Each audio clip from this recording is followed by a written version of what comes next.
Assalamualaikum warahmatullahi wabarakatuh. Alhamdulillah, alhamdulillahirabbil alamin. Assalatu wassalamu ala asrafil anbiya'i wal mursalin wa ala alihi wa sahbihi ajmain amma ba'd.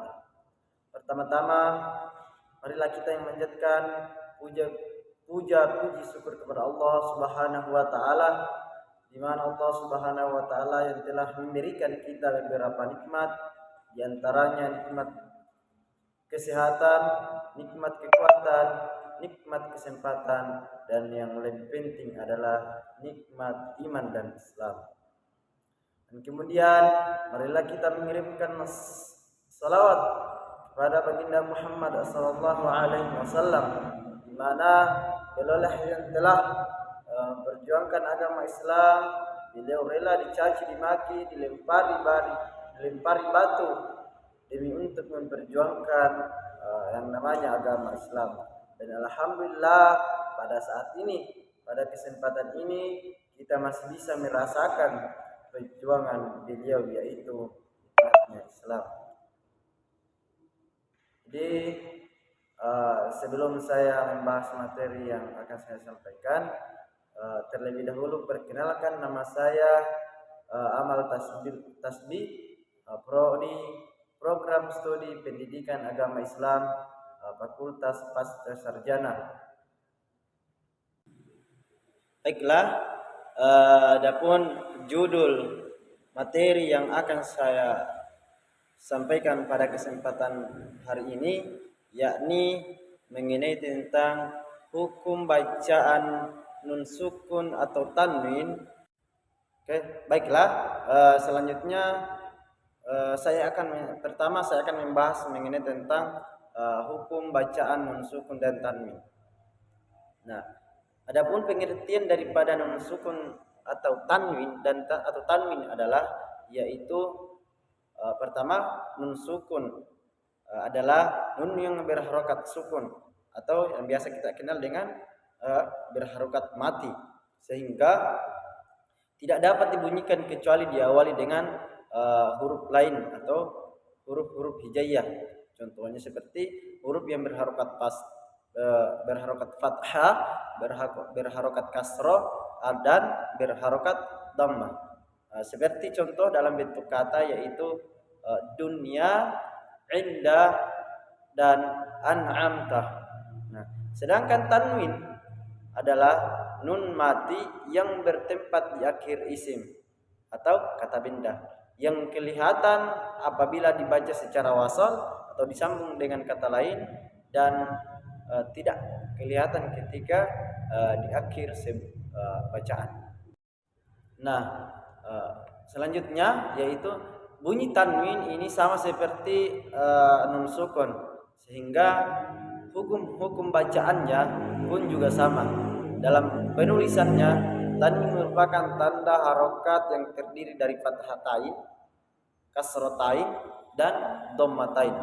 Nah, adapun contoh daripada persamaan antara nun sukun dan tanwin dapat kita lihat sebagai berikut. Yang pertama yaitu ada kata basiron, dan kita lihat dengan tanwin yaitu basiron, jadi sama-sama dibaca basiron. Kemudian khaufin, ada khaufin, alimun, dan alimun. Jadi cara bacanya sama. Kemudian selanjutnya itu macam-macam hukum bacaan yang ada pada nun sukun atau tanwin. Nah, adapun bacaan-bacaan hukum nun sukun dan tanwin itu terbagi menjadi 4 bagian. Yang pertama itu izhar atau biasa disebut dengan izhar khalqi, di mana artinya izhar itu adalah jelas. Adapun huruf-huruf daripada izhar itu terbagi menjadi 6 bagian. Yang pertama ada alif, ha, ha, kha, ain, sama ghain. Kemudian yang kedua ada idgham. Idgham artinya memasukkan. Namun idgham terbagi menjadi dua, ya ada idgham bi gunnah dan ada idgham bila gunnah.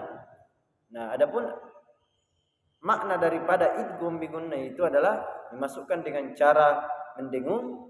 Adapun huruf-hurufnya yaitu ada nun, mim, waw dan ya. Ada 4 hurufnya. Kemudian idgham bila gunnah itu artinya memasukkan dengan cara tidak mendengung. Adapun huruf daripada idgham bila gunnah ada lam dan ro, yaitu mempunyai 2 huruf. Kemudian iklab. Iklab ini mempunyai 1 huruf, yaitu huruf ba. Kemudian yang terakhir ada ikhfa. Ikhfa artinya samar-samar. Jadi cara bacanya itu dia disamar-samarkan. Nah, adapun hurufnya itu ada huruf ta, sa, jim, dal, zal, zal, sin, shin, sod, dod, to, zo, fa, qaf dan yang terakhir ada huruf kaf. Baiklah, selanjutnya kita masuk mengenai tentang penjelasan izhar. Nah, di mana sebelumnya saya menjelaskan bahwa izhar artinya jelas, di mana nun sukun atau tanwin dibaca dengan izhar atau dibaca jelas.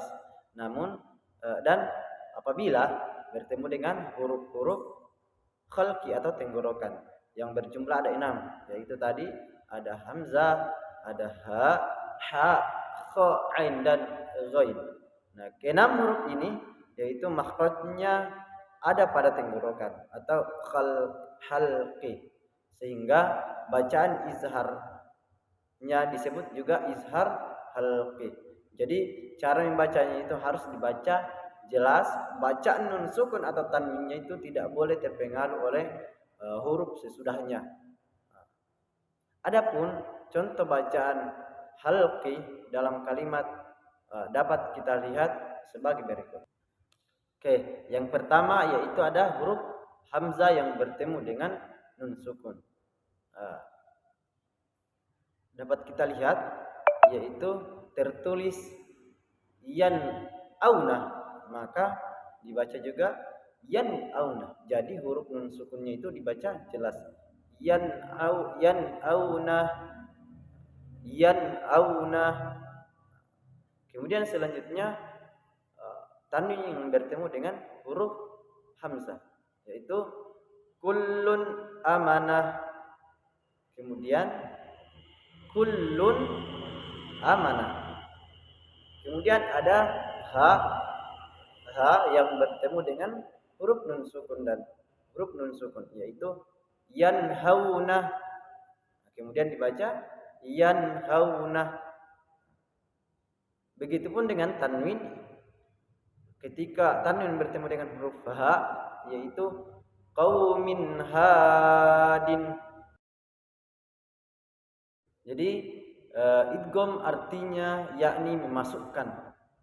Maksudnya di sini adalah yaitu memasukkan bacaan nun sukun atau tanwin ke dalam huruf sesudahnya.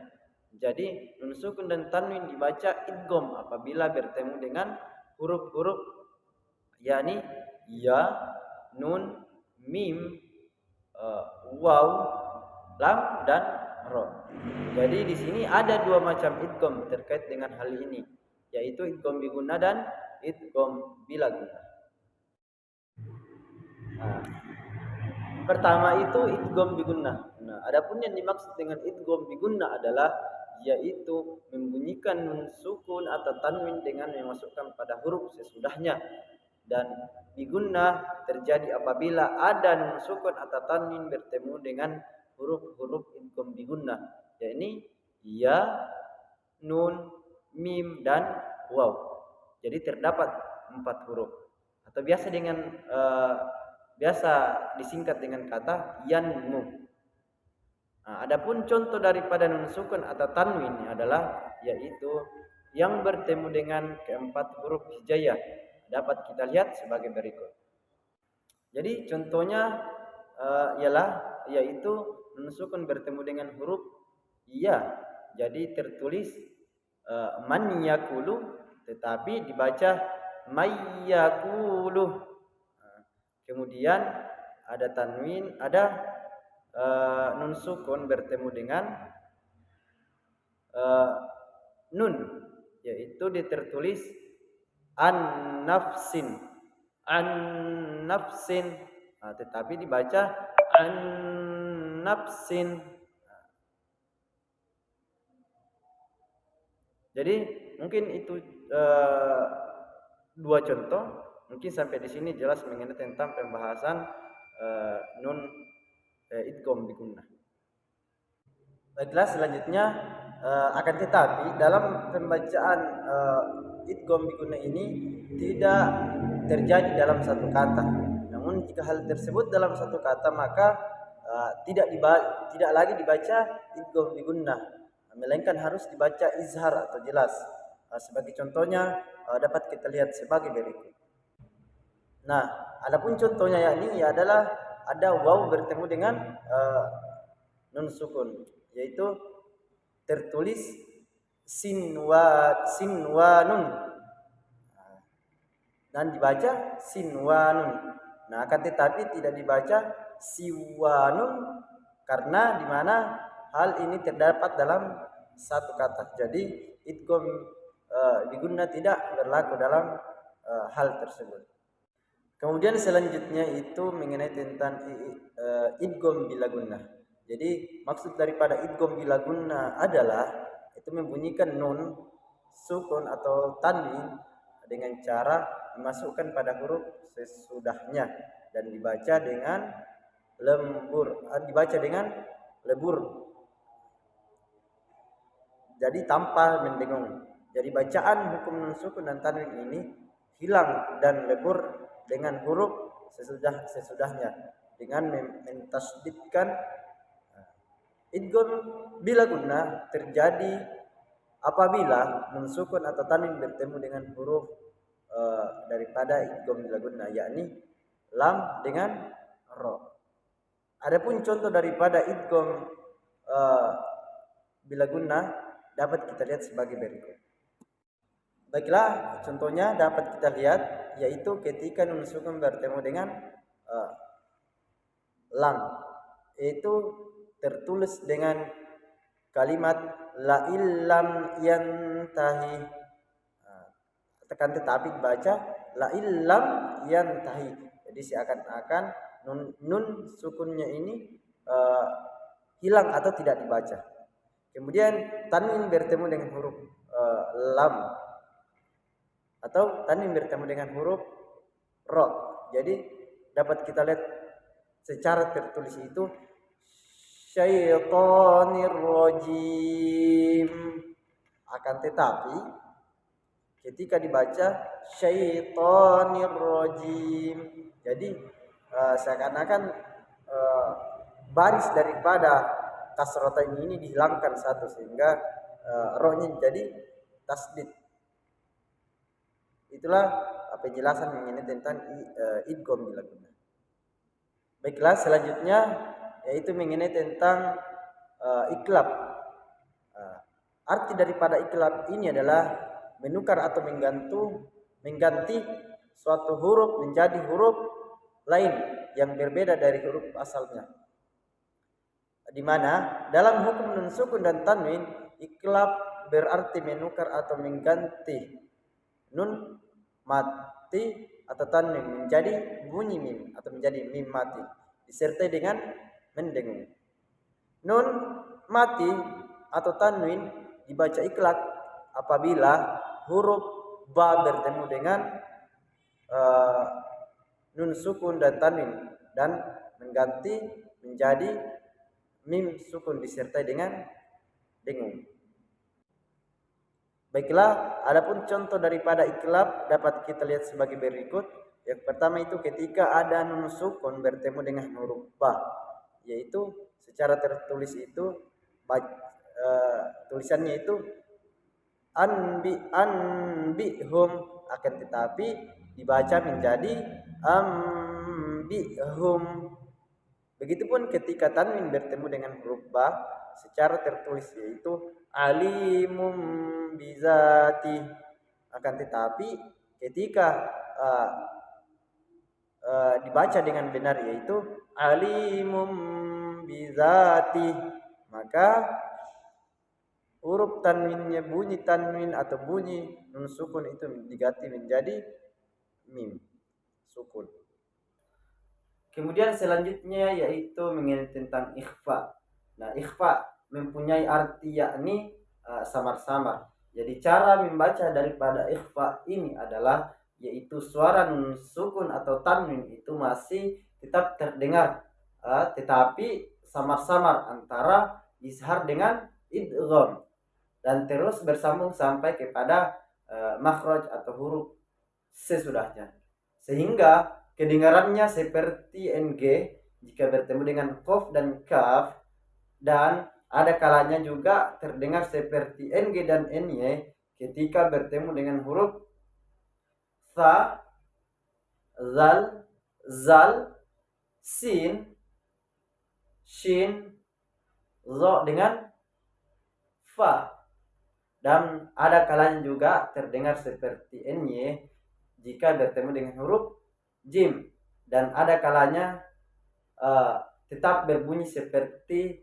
nun jika bertemu dengan huruf, dan ada kalanya tetap berbunyi seperti nun jika bertemu dengan huruf ta, dal, bo dengan to, sehingga dapat kita sesuaikan dengan baik.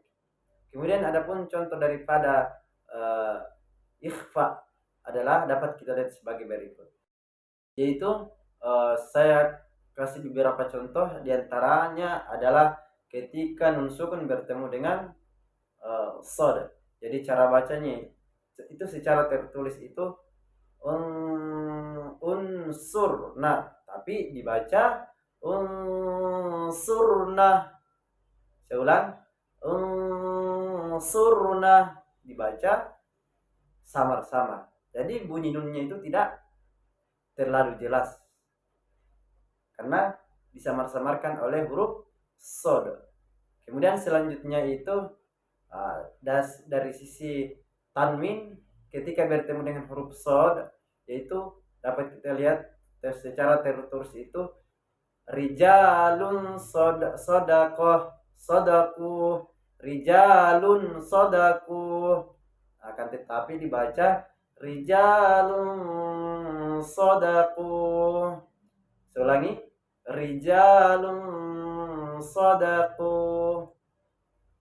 Nah, jadi cara bacanya itu samar-samar. Kemudian selanjutnya itu ketika za bertemu dengan nun sukun.